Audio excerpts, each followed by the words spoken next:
नमस्कार, आदाब, सत श्री अकाल दोस्तों। मैं रजनी स्वागत करती हूँ आपका हमारे चैनल विद्या ज्ञानार्जन में। तो जैसा कि दोस्तों आपको पता है कि हम यहाँ पे धार्मिक और सामाजिक सुधार आंदोलन पढ़ रहे हैं और इसमें 3-4 आंदोलन हम लोगों ने पढ़ लिए हैं। आज हमारा है थियोसॉफिकल सोसाइटी। बहुत छोटा सा है दोस्तों, लेकिन इम्पोर्टेंट है। कब हुई थी स्थापना, मुख्यालय कहाँ था और किसने किया था, है ना। ये 3-4 चीज़ें इसमें से पूछ ली जाती हैं, तो वो अध्ययन हम यहाँ पे आज करेंगे। उसके बाद में हम जितने भी हमने आंदोलन पढ़े एक बार सबके निर्माणकर्ता हम लोग देख लेंगे, क्योंकि हमारे मोस्टली क्वेश्चन बनने की संभावना ये है। जैसे कि रामकृष्ण मिशन आगे ऑप्शन दे देंगे, है ना, आर्य समाज आगे ऑप्शन, ऐसे 4 ऑप्शन इधर दे देंगे और 4 संस्थापक इधर दे देंगे और संस्थाएं इधर दे देंगे, और इनको मिलाने के ऑप्शंस ज़्यादा पूछेंगे हमसे, है ना। तो हमें मोस्टली ऊपर ऊपर की चीज़ें तो इनमें से याद होनी ही चाहिए, वो कंठस्थ होनी चाहिए। बाकी अंदर का थोड़ा थोड़ा, जैसे हमने आर्य समाज पढ़ा, रामकृष्ण मिशन पढ़ा, ब्रह्म समाज पढ़ा, ये 3-4 जो मोटी मोटी और मुख्य हैं धार्मिक सामाजिक सुधार आंदोलन में, वो हमने देख लिए हैं। तो बिना देरी किए शुरू करते हैं। थियोसॉफिकल सोसाइटी 1875 में मैडम ब्लावत्स्की और कर्नल अलकाट ने न्यूयॉर्क में थियोसॉफिकल सोसाइटी की स्थापना की थी। दोस्तों, थियोसॉफिकल सोसाइटी जैसा कि नाम से पता चल रहा है कि इंग्लिश नेम है, तो भारत की नहीं है। इसकी स्थापना 1875 में की थी मैडम ब्लावत्स्की और कर्नल अलकाट ने। कहाँ की थी? न्यूयॉर्क में की थी। तो मूल रूप से इसकी स्थापना अमेरिका के न्यूयॉर्क शहर में हुई थी 1875 में। ठीक है, अब ये भारत कैसे पहुंची वो हम देखते हैं। इसकी स्थापना सभी प्राच्य धर्मों का तुलनात्मक अध्ययन करने के उद्देश्य से की गई थी। इस स्थापना का उद्देश्य क्या था दोस्तों, कि उस समय में जितने भी प्राचीन धर्म चल रहे थे, हिंदू मुस्लिम सिख, सिख तो शायद नहीं था उस समय, मतलब कम था, हिंदू मुस्लिम और क्रिश्चियन वगैरह ये जो धर्म थे उस समय, जैन, तो इन सभी का अध्ययन, तुलनात्मक अध्ययन करने के लिए, तुलना करने के लिए कि कौन सा धर्म बेस्ट है, इस उद्देश्य से इस सोसाइटी का मतलब सभी धर्मों के गूढ़तम तत्वों का अध्ययन किया जाए और एक निष्कर्ष निकाला जाए कि कौन सा धर्म बेस्ट है। तथा इसने हिंदू धर्म को विश्व का सर्वाधिक गूढ़ और आध्यात्मिक धर्म माना। अब इन्होंने हिंदू धर्म को विश्व का सर्वाधिक गूढ़ धर्म मतलब सबसे ज़्यादा जिसमें मतलब इम्पोर्टेंट बातें और एक रहस्यमय तो नहीं बोल सकते, जैसे कि सबसे ज़्यादा जिनकी एक एक बातों से कुछ बहुत अच्छी मीनिंग निकलती है, वैसे वाला धर्म इन्होंने हिंदू धर्म को माना। अब देखो, ये खुद क्रिश्चियन है लेकिन फिर भी इन्होंने हिंदू धर्म को सबसे अच्छा धर्म माना और आध्यात्मिक धर्म भी इन्होंने हिंदू धर्म को ही माना। इसलिए फिर भारत में इसकी स्थापना हुई कि भाई देखो, थियोसॉफिकल सोसाइटी की स्थापना किसने की? मैडम ब्लावत्स्की और कर्नल अलकाट ने। ठीक है, कहाँ हुई? न्यूयॉर्क में हुई। कब हुई? 1875 में। स्थापना का उद्देश्य क्या था? विश्व के सभी जो प्राच्य धर्म है उनकी तुलना करना, और तुलना करने के बाद में इन्होंने पाया कि हिंदू धर्म से बेटर कोई धर्म नहीं है। इसके बाद में दोस्तों, यह थियोसॉफिकल सोसाइटी जाति पाति संप्रदाय लिंग भेद किए बिना, एक मिनट देखो, यह थियोसॉफिकल सोसाइटी जाति पाति संप्रदाय और लिंग भेद किए बिना मनुष्य के सार्वभौमिक बंधुत्व का प्रचार करती थी। वो ही सामाजिक धार्मिक सुधार आंदोलन में अगर हम पढ़ रहे हैं तो जो भी कुप्रथाएं हैं, जातिवाद हो गया, संप्रदायवाद हो गया, मतलब हिंदू धर्म उच्च है, हमारा धर्म उच्च है, तुम्हारा धर्म निम्न है, हम तुम्हारे धर्म वाले लोगों को मार देंगे, ये वो, तो ये संप्रदायवाद को भी खत्म करना चाहती थी। लिंग भेद की महिला और पुरुष सब लोग बराबर हैं, इस भेद को किए बिना मनुष्य में सार्वभौमिक बंधुत्व का प्रचार करते थे कि सभी मनुष्य एक समान है और सभी मनुष्य को बंधुत्व और भाईचारे की भावना से रहना चाहिए। साथ ही भारतीयों में राष्ट्रीय गौरव की भावना को विकसित करने में इस आंदोलन का महत्वपूर्ण योगदान रहा। भारतीयों में गौरव की भावना कैसे विकसित की? इन्होंने भारतीय हिंदू धर्म को दोस्तों सर्वश्रेष्ठ बताया। तो ऑब्वियसली हिंदू धर्म वालों को ये लगेगा ना कि एक विदेशी संस्था है जिसने सभी धर्मों का अध्ययन किया और उन्होंने पाया है कि हिंदू धर्म ही सबसे बेस्ट है, तो ऑब्वियसली हमें हमारी संस्कृति और हमारे धर्म पे प्राउड महसूस होगा। इसलिए इन्होंने राष्ट्रीय गौरव की भावना को विकसित करने में महत्वपूर्ण भूमिका निभाई। 1882 ईस्वी में थियोसॉफिकल सोसाइटी का अड्यार मद्रास में, देखो स्थापना कब हो गई थी? 1875 में ही हो गई थी, है ना, लेकिन तब से शुरू होकर फिर 1882 में ये आई भारत में, और भारत में कहाँ? अड्यार मद्रास में अंतर्राष्ट्रीय कार्यालय इसका खोला गया। जब तक तो एक राष्ट्रीय संस्था थी, जब तक ये न्यूयॉर्क में थी, लेकिन 1882 में जब भारत आई और अड्यार मद्रास में है, यहाँ पे इन्होंने अपना एक अंतर्राष्ट्रीय कार्यालय खोला। अब 1882 में खोल लिया, और अब इससे एनी बेसेंट कब जुड़ी? 1888 में श्रीमती एनी बेसेंट इस सोसाइटी की सदस्य बनी और 1893 में एनी बेसेंट जी भारत आई। दोस्तों 1888 में वो इसकी सदस्य बन गई थी। ऐसा नहीं है कि जब से मैडम ब्लावत्स्की और कर्नल अलकाट थे तब से एनी बेसेंट में थी, नहीं। एनी बेसेंट 1888 में, ये तो 1875 में ही बन गया था। एनी बेसेंट 1888 में इसकी सदस्यता बनी और 1893 में इसके कार्य मतलब इसके कर्मचारी के रूप में, जैसे क्यों, क्योंकि इसका मुख्यालय भारत में भी था और मतलब इसलिए कार्य करने के लिए 1893 में एनी बेसेंट भारत आई थी। अलकाट की मृत्यु के बाद 1907 में एनी बेसेंट जी थियोसॉफिकल सोसाइटी की अध्यक्षा बने। मतलब इन्होंने इसमें बहुत अच्छा काम किया। और जब 1907 में कर्नल अलकाट की मृत्यु हो गई उसके बाद में एनी बेसेंट क्या हुआ, इसकी अध्यक्षा बन गई। भारत में शिक्षा क्षेत्र में और शिक्षा क्षेत्र के विकास के लिए एनी बेसेंट जी ने बनारस में 1898 में सेंट्रल हिंदू कॉलेज की स्थापना की, जो 1916 में मदन मोहन मालवीय जी के प्रयासों से बनारस विश्वविद्यालय बना। जो दोस्तों आज हम BHU सुनते हैं ना, वो BHU की स्थापना सेंट्रल हिंदू कॉलेज के नाम से एनी बेसेंट के द्वारा ही की गई थी 1898 में। 93 में भारत आई थी और 98 में इनकी इस कॉलेज की स्थापना कर दी थी।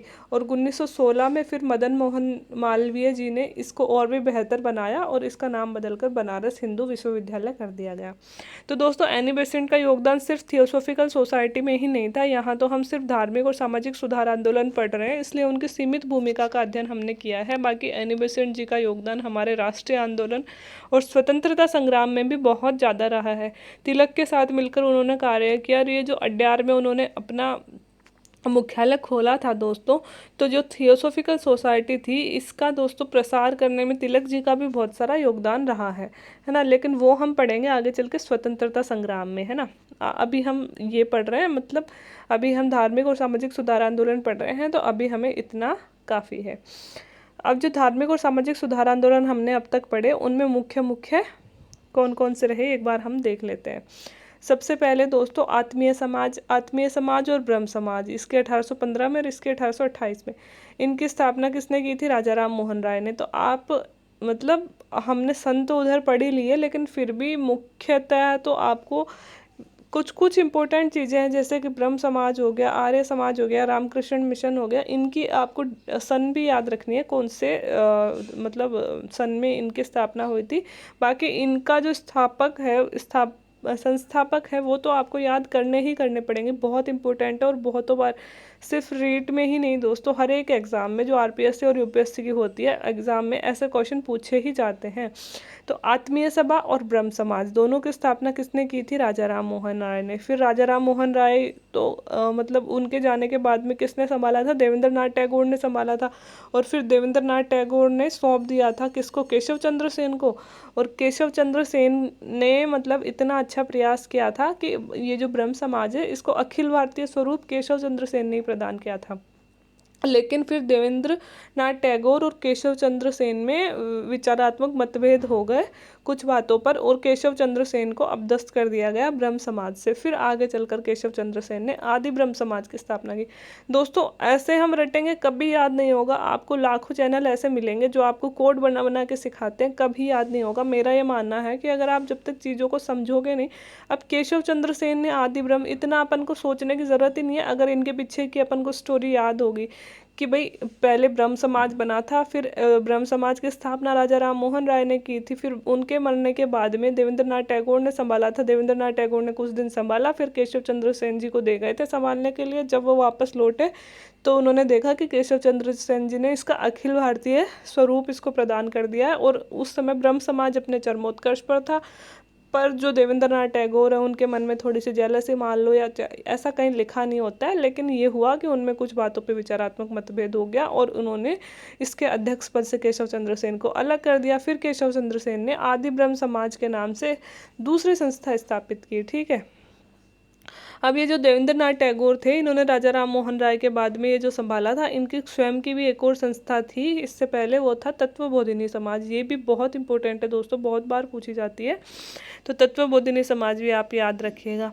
अब प्रार्थना समाज की स्थापना किसने की थी? महादेव गोविंद रानडे। ये हमने पढ़ा था ना कि ये जो मतलब आर्य समाज तो बाद में आया था, कि इन जो राजा राम मोहन राय और केशव चंद्र सेन की एक यात्रा हुई थी महाराष्ट्र में, उससे प्रभावित होकर महादेव गोविंद रानाडे ने प्रार्थना समाज की स्थापना की थी, है ना। अपन ने पढ़ा था ना कि इन्होंने महाराष्ट्र में जब इनको जो ब्रह्म समाज को ये प्रचार प्रसार कर रहे थे, तो ये महाराष्ट्र पहुंचे होंगे किसी यात्रा पे, और वहाँ उन्होंने ओजस्वी भाषण दिया था। उस भाषण को सुन के महादेव गोविंद रानाडे के मन में भी ऐसे आया कि हमें भी समाज सुधार के लिए कुछ करना चाहिए, और फिर उन्होंने प्रार्थना समाज की स्थापना की थी दोस्तों। महादेव गोविंद रानडे को भारत का सुकरात, महाराष्ट्र का सुकरात भी बोला जाता है, ये भी अपन ने उस टाइम पे पढ़ा था।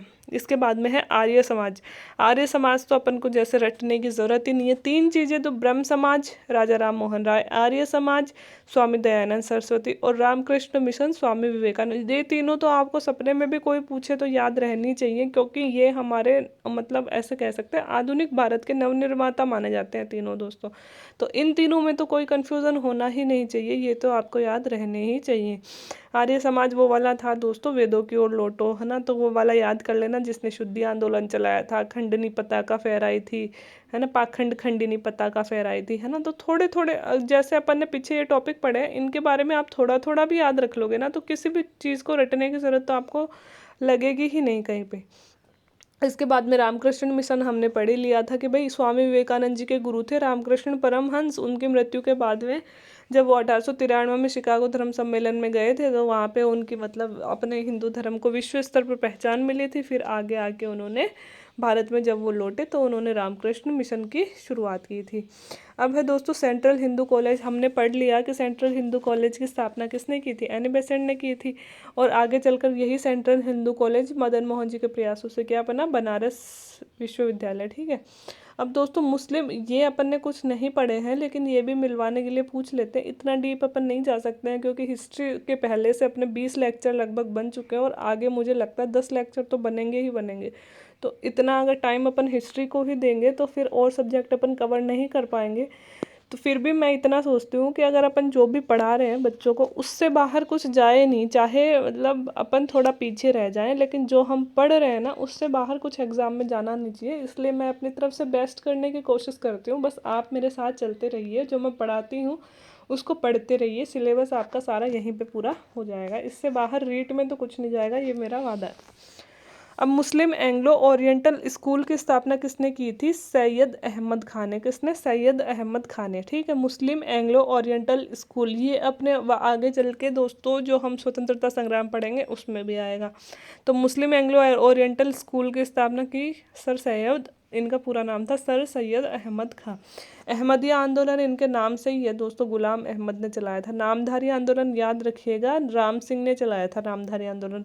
यंग बंग आंदोलन दोस्तों बहुत इंपॉर्टेंट है। मैं आपको हेनरी विवियन डेरिजियो पढ़ाना चाहती थी, पर अपने पास इतना टाइम नहीं है। ये भी बहुत ज़्यादा एक अपन कह सकते हैं कि विद्वान पुरुष थे, विदेश के थे, लेकिन उन्होंने भारतीय धर्म ग्रंथों का खूब अनुवाद किया, खूब व्याख्या की, और उनको चरमोत्कर्ष पे इन्होंने पहुंचाया था।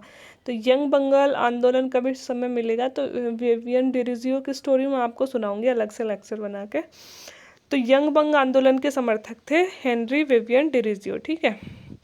Scientific India patriot association, sir Sayyid Ahmad Khan. देखो दोस्तों, दोनों आपको याद रखने हैं। एक तो देखो मुस्लिम एंग्लो ओरिएंटल स्कूल, देखो एक तो इनके इंग्लिश में नाम है ना, और दूसरा मुस्लिमों से रिलेटेड था वो, और दूसरा है साइंटिफिक इंडिया पैट्रियाटिक एसोसिएशन। दोनों की स्थापना किसने करी है, सर सैयद अहमद खान ने।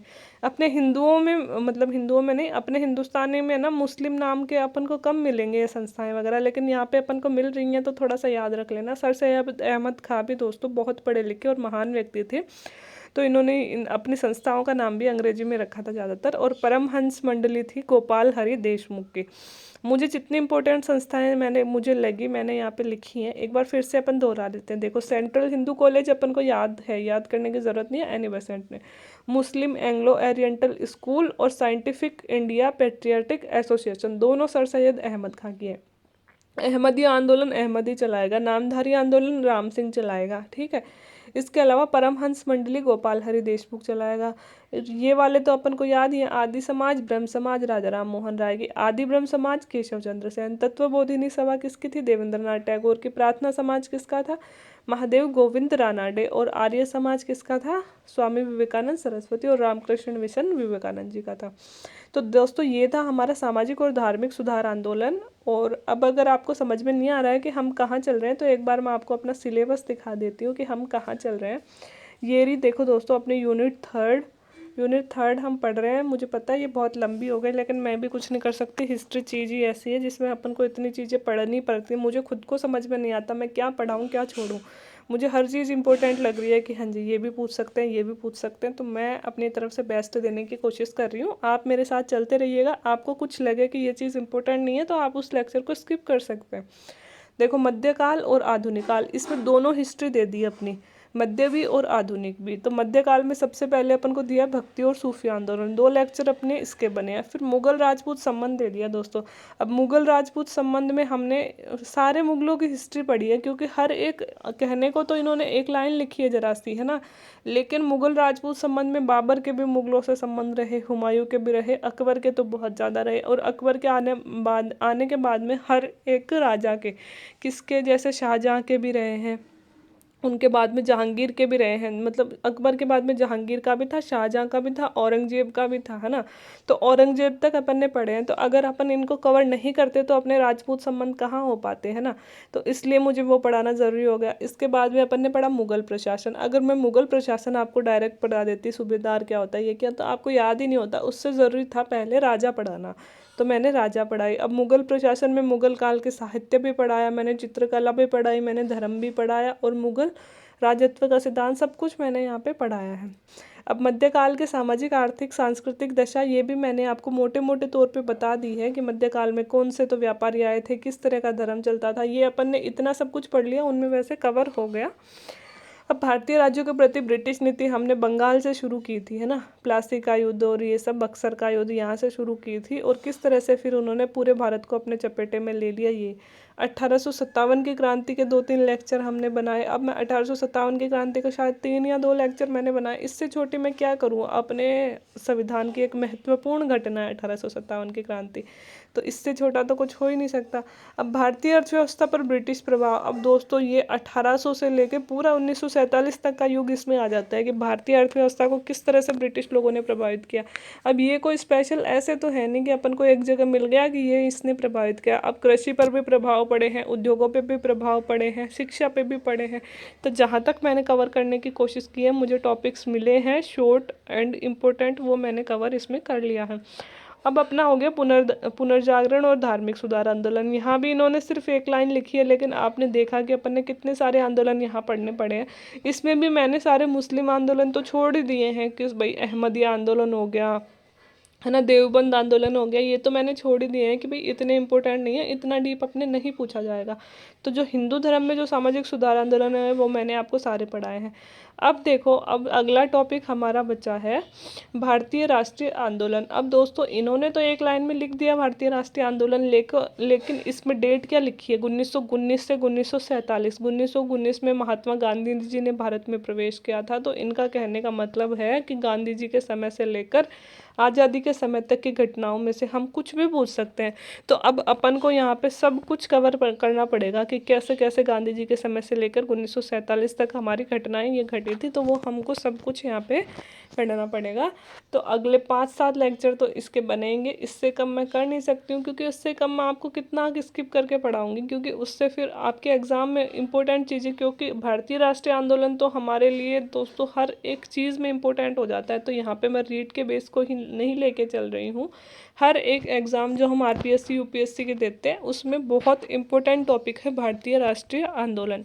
तो इसे हम अच्छे से ही पढ़ेंगे, टाइम लगता है तो लगने दीजिए, लेकिन जो हम पढ़ रहे हैं वो हमारे दिमाग में एकदम कंसेप्ट क्लियर होना चाहिए, और उसमें से कुछ आए तो ऐसा नहीं हो कि ये हमने पढ़ा नहीं है।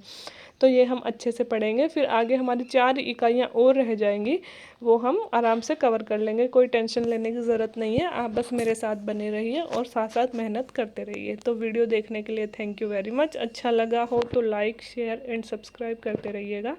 बहुत बहुत धन्यवाद।